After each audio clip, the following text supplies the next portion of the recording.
Листата на АБВ за предстоящите избори се състои от 8 номинации. На 4-то място е Марин Богомилов, председател на земеделска кооперация в село Поликраище и икономист. Алеша Кушлев, учител в град Свищов. Емилиан Миланов, мениджър в системата на БДЖ. Тихомир Куков, ресторантьор, и Иларион Златев, инженер-химик и преподавател в Националният военен университет Васил Левски.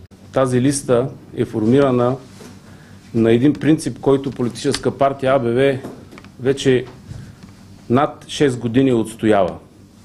Листата да е изградена от професионалисти, експерти, авторитети, хора, които стоят здраво с името си, популярни личности, които могат да допринесат за по-доброто бъдеще на нашата родина.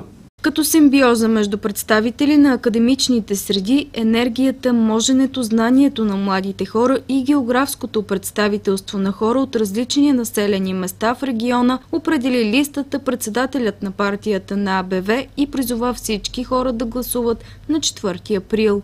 Негласуването обслужва купения вод, администрирания вод и корпоративния вод, който е в едни ръце.